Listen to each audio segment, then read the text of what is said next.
went to bleeding races, 'twas on the 9th of June, 1862 on a summer's afternoon. I took the bus to Banbury's and she was heavy laden. Away we went along Collingwood Street, that's on the road to bleeding.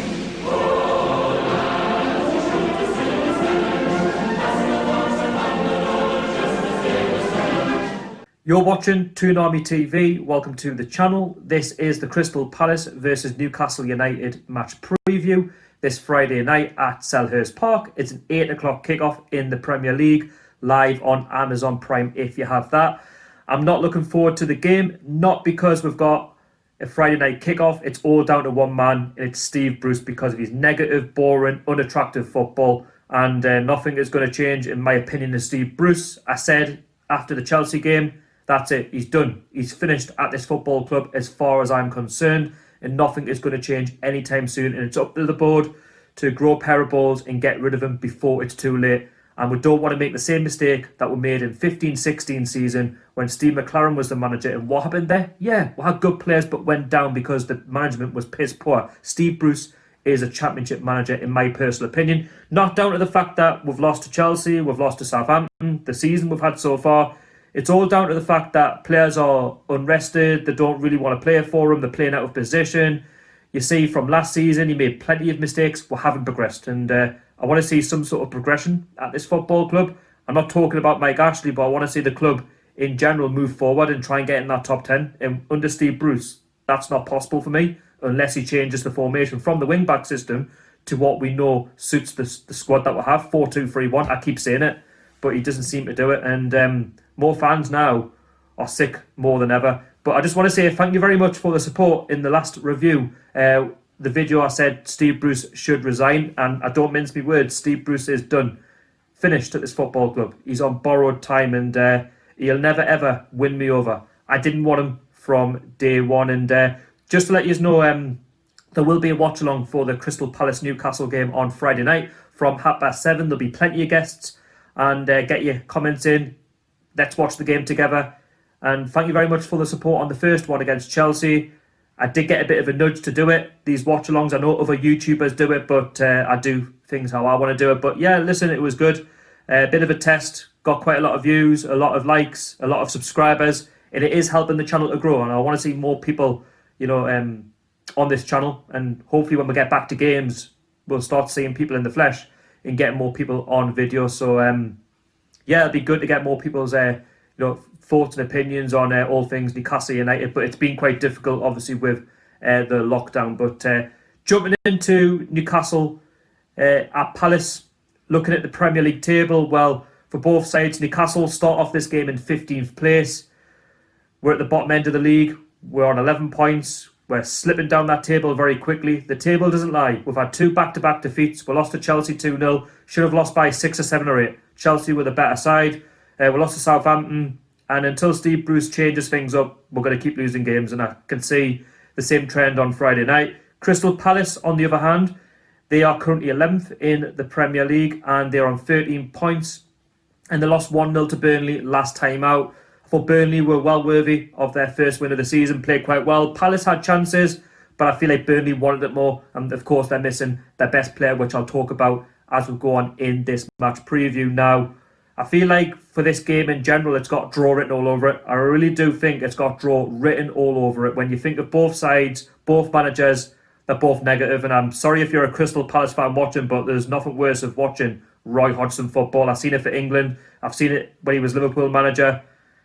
He's another manager like Steve Bruce. He's past his sell-by date and should retire as soon as possible.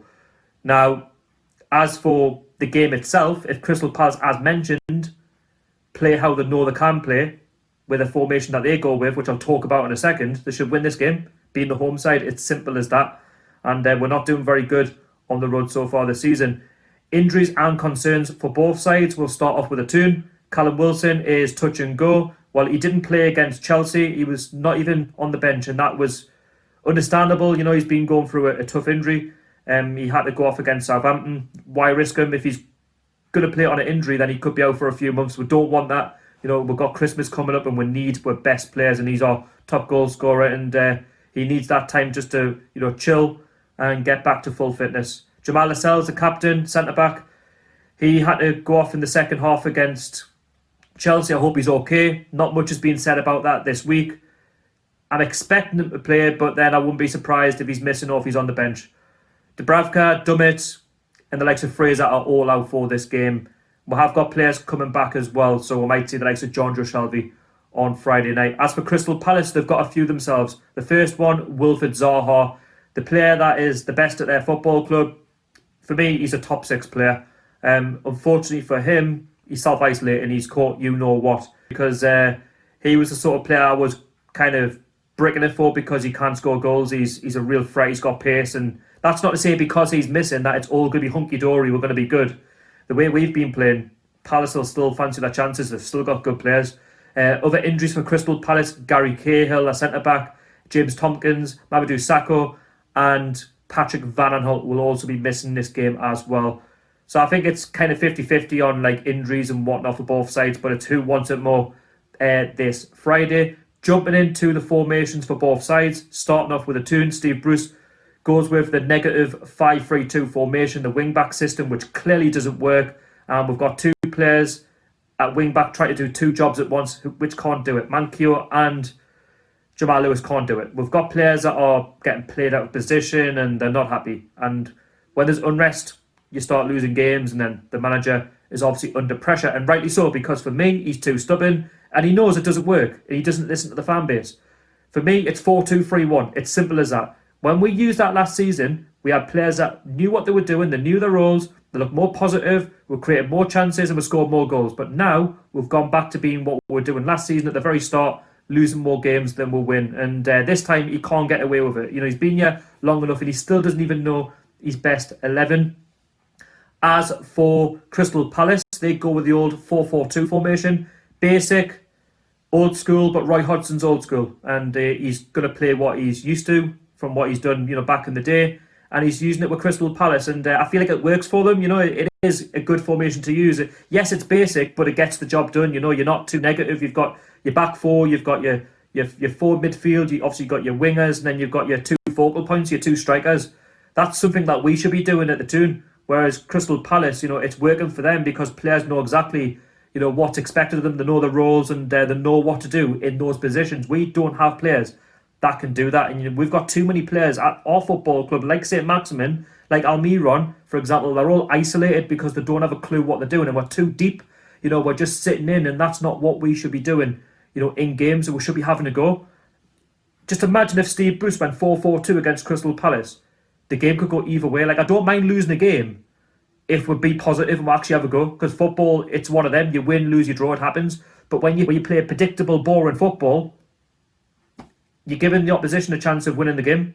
Do you know what I mean? Because you're so negative.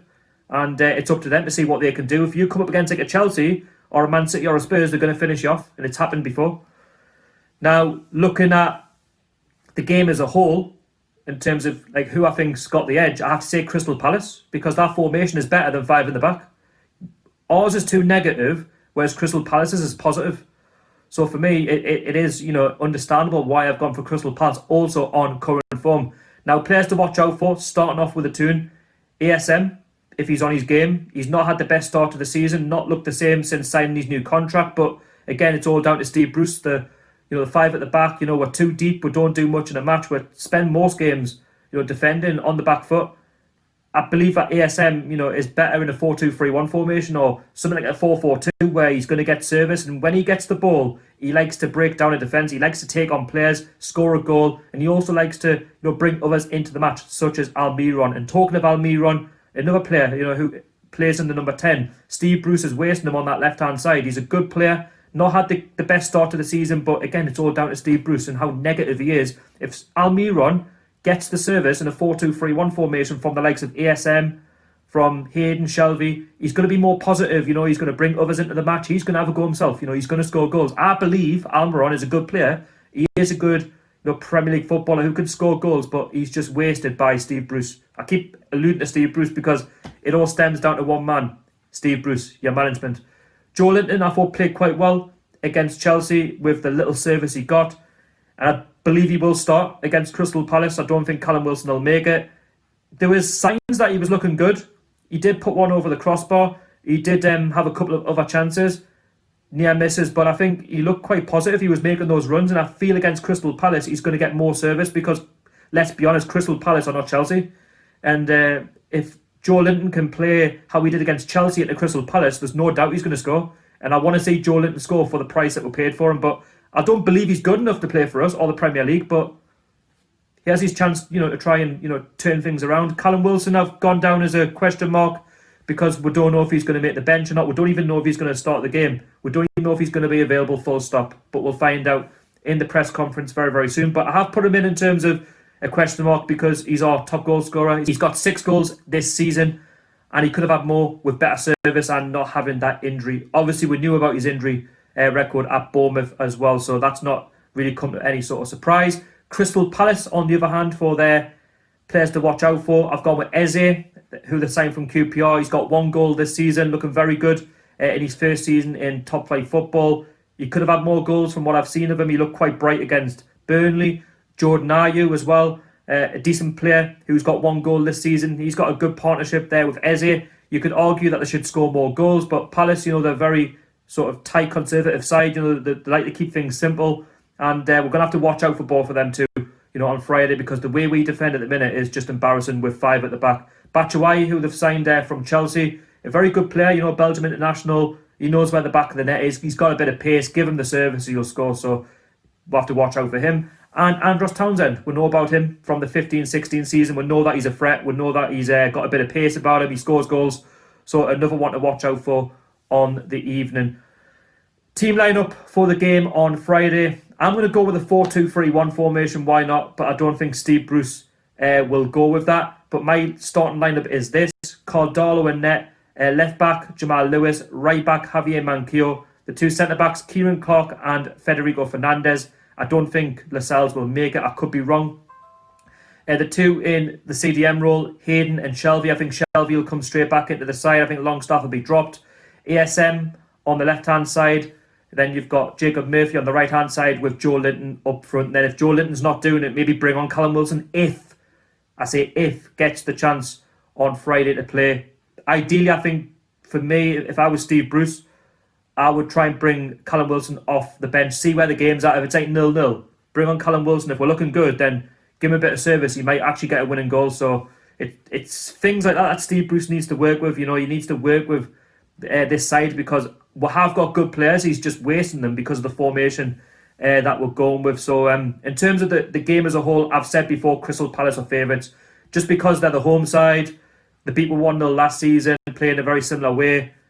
We're just sat in too deep, and I feel like they will want to respond after getting beat off Burnley. A very disappointing performance for them, but I know that they're the sort of side that win 1, lose 1, win 1, lose 1. So they lost against Burnley. I wouldn't be surprised, if they beat us on Friday night. And just it's the way we're set up. If we change it, then we'll give ourselves a chance. But if we don't change it at all, and we go like we did against Chelsea, I'm sorry, the game's done. It could be even done in 10 minutes. That's how bad it is. But score prediction.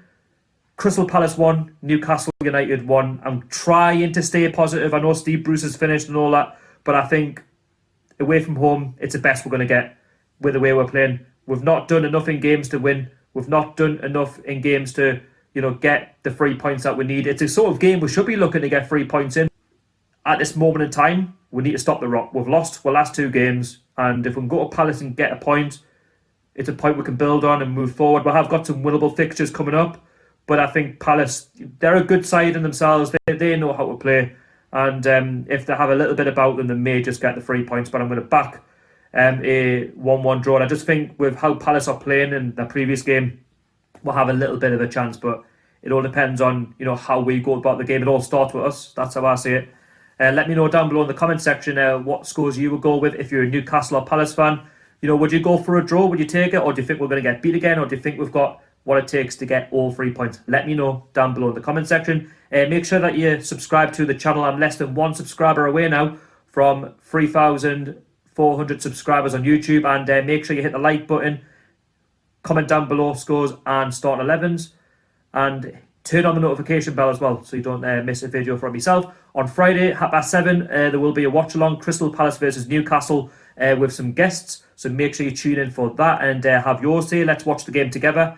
And yeah, let's get interactive and keep subscribing. It helps the channel to really go forward until we get back to games properly, which is good news. We've heard some positive words from the government there this week that fans could go back as early as next week.